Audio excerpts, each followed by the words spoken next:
በእነዚህ 2 እና 3 ቀናት ውስጥ ጎንደር አካባቢ አንድ አነጋጋሪ የሆነ ጉዳይ ብቅ ብሏል። ቆላድባ ከተማ ውስጥ የተፈጠረው አንድ ክስተት ብዙዎችን እያነጋገረ ይገኛል። በተለይ ይህ ምስል ሶሻል ሚዲያ ላይ ብቅ ካለበት ሰዓት ጀምሮ በርካታ ሰዎች በዚህ ጉዳይ ሐሳቡን ደግፈውም ሐሳቡን ነቅፈውም የተለያዩ ሐሳቦችን እያንሸራሸሩበት ይገኛሉ። ለመሆኑ ከዚህ ክስተት ጋር በተያያዘ ያለው ትክክለኛው እውነታ ምንድነው የሚለውን ከታማኝ ምንጭ ያገኘነውን መረጃ እንነግራችኋለን። ከዚሁ ጉዳይ ጋርም በተያያዘ ትልልቅ የሃይማኖት አባቶች ስለ ክስተቱ የተናገሩትን ተጨባጭ መረጃ እንነግራችኋለን። እንደምን አላችሁ የምንወዳችሁና የምናከብራችሁ የዩቲዩብ ቻናላችን ቤተሰቦች። ቻናላችን አቤስታር አስተማሪ፣ አዝናኝና ወቅታዊ የሆኑ መረጃዎችን በመዳሰስ ወደ እናንተ ወደ ውድ ተመልካቾቹ ይዞላችሁ የሚቀርብ ሚዲያ ነው። ታዲያ ለዚህ ሚዲያ አዲስ ከሆናችሁ ቻናሉን ሰብስክራይብ፣ ቪዲዮውንም ላይክ አድርጋችሁ ጀምሩት። ቆላድባ አካባቢ የተፈጠረውን ነገር መረጃዎችን ለማጥራት ስንሞክር እንግዲህ በመጀመሪያው ለሐሳቡ ሁሉ መነሻ የሆነው እዚያው ከተማ ውስጥ የመሰረተ ልማት እየሰሩ የነበሩ ሰዎች አንድን ዛፍ ለመቆረጥ ያስቡና መሳሪያዎችን አሰባስበው የቆረጣ ስራ ለመጀመር ወደ ዛፉ ይጠጋሉ። ከተጠጉም በኋላ እንግዲህ ይህን ዛፍ ለመቆረጥ ሲሞክሩ በፍጹም አልቻላቸው ይላል። የስለት መሳሪያቸው እየተሰበረ በተደጋጋሚ እየቀየሩ ሲሞክሩም በፍጹም አልሆነላቸው ይልና ተስፋ ቆርጠው ትተውት ይሄዳሉ። በዛን ዕለት ማታ እንግዲህ ያ አልቆረጥም ብሎ ያም የቀረ ዛፍ ላይ የእመቤታችን ስዕል አድኖ በመብራት አሸብርቆ በሰዎች መታየት ይጀምራል። ይህንንም የተመለከቱ ሰዎች እንግዲህ ፎቶግራፊ ያነሱና በሶሻል ሚዲያ ይለቁታል። ከዛ ሰዓት ጀምሮ እንግዲህ ጉዳዩ ትኩረት አግኝቶ የብዙዎች መነጋገሪያ መሆን ይጀምራል። በነጋታው 5 ሰዓት ገደማ ደግሞ እዛው አካባቢ ጸበል ይፈነዳና ብዙዎች በዚህ ጸበል ይጠመቃሉ። ከዛም ፈውስን፣ ምህረትን አገኘን ብለው ቃል እየሰጡ ምህረቱን እየተናገሩ ይውላሉ። የሚደንቀው ግን ይሄ ነው። ምሽት አካባቢ ደግሞ አንድ ለበርካታ ዓመታት አይነ ስውር ሆኖ የነበረ ግለሰብ በዚህ ጸበል ተጠምቆ አይኑ እንደበራለት ምስክር ሆኖ ይናገራል ማለት ነው። ይህንን ተአምር ያዩ በርካታ ሰዎች እንግዲህ ይህ የፈጣሪ ድንቅ ተአምር ነው፣ ምንም ማድረግ አይቻልም፣ ይህ ቦታ እንደ ሰሚነሽ ኪዳነ ምህረት የሚሆን ድንቅ ቦታ ነው እያሉ የራሳቸውን ትንቢት እየተናገሩ በሁኔታውም እየተገረሙ ሲገኙ የእመቤታችን ምስል ዛፉ ላይ ነው የታየው ማለት ነው። ይሄንን መቼ ነው የሰማነው? ትናንትና ማታ።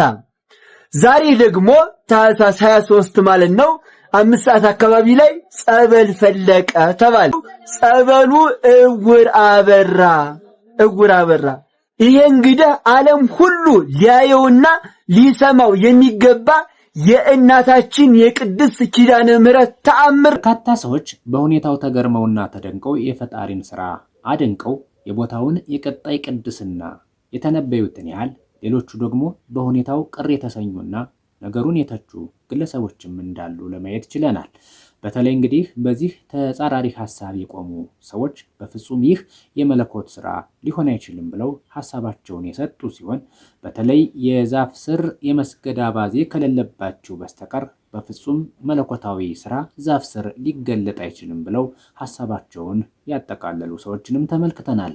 እግዚአብሔር አምላክ መሐሪ አምላክ እንደመሆኑ መጠን የትም ቦታ የትም ጊዜ ተከስቶና ተገልጦ ልጆቹን ሊባርክ ሊቀድስ ከደዌም ሊያነጻ ይችላልና ይህ በፍጹም ስህተት ነው። እንግዲህ ምን ይደረጋል? ሰው የተለያየ አስተያየት ሊሰጥ ይችላል፣ ግን ምንም ማድረግ አይቻልም። የእናታችን የቅድስት ኪዳነ ምህረት ተአምር ነው። ይሄንን ዓለም ሊሰማው ያስፈልጋል እና ይሄ ቦታ ይውላችሁ፣ ይሄ ቦታ እመኑኝ እንደ ሰሚነሽ ኪዳነ ምህረት የሚሆን ቦታ ነው። ይህንን ድንቅ ታምር የሰሙ በአካባቢው የሚኖሩ ክርስቲያን ወገኖቻችን ወደ አካባቢው በመትመም በርካታ ሰዎች በጸበሉ ሲጠመቁ እንደዋሉና በዚህ ጸበልም ፈውስን እንዳገኙ ሲነገር ነው እንግዲህ የዋለው ቀኑን ሙሉ። ይህ ጉዳይ እንግዲህ ብዙዎችን ያነጋገረና ያስገረመ ሆኖ ከዋለ በኋላ ብዙዎችን ያስገረመውና ያስደነቀው ጉዳይ ግን ለበርካታ ዓመታት አይነ ስውር ሆኖ የኖረ ግለሰብ በዚህ ጸበል ተፈውሶ አይኑም እንደበራለት ምስክር የሰጠበት ሁኔታ ነበረ። ይህም እንግዲህ ብዙዎችን ያነጋገረና ብዙዎችንም አጀብ ያስባለ ታምር ሆኖ ውሏል ማለት ነው። በመልካም ጎኑ አይተውት የእግዚአብሔር ድንቅ ታምር ድንቅ ስራ ነው ያሉ ሲሆን ብዙዎች ደግሞ እኛ ኃጢአተኞች በዚህ ሰዓት በፍጹም እንደዚህ አይነት ታምር የሚገባን ሰዎች አይደለንም ብለው ሁኔታውን ያጣጣሉና ሁኔታውን አግባብነት የሌለው ነው ብለው የተቹ ሰዎችንም ተመልክተናል። በመልካም ጎኑ ካዩትና የእግዚአብሔር ድንቅ ስራ ነው ብለው ቦታውንም እንደ ሰሚነሽ ኪዳነ ምሕረት ሊጠበቅ ይገባዋል። ይህ ብዙ ድውያንን የሚፈውስ ቦታ ሊሆን ይችላል። ሕሙማን ከተፈወሱ፣ ድውያን ከተፈወሱ፣ ዕውራን ከበሩ ምን ትጠብቃላችሁ? ይህ የእግዚአብሔር መለኮታዊ ስራ እንጂ የሰው ስራ ከቶ ሊሆን አይችልምና እግዚአብሔር በምህረቱ ካለንበት ውጥንቅጥ እንዲያወጣን እየለመን የዛሬውን ዝግጅታችንን በዚሁ እናበቃለን። ሰላም ለዓለማችን፣ ሰላም ለሰው ልጅ ሁሉ ይሁን። ይቆየን።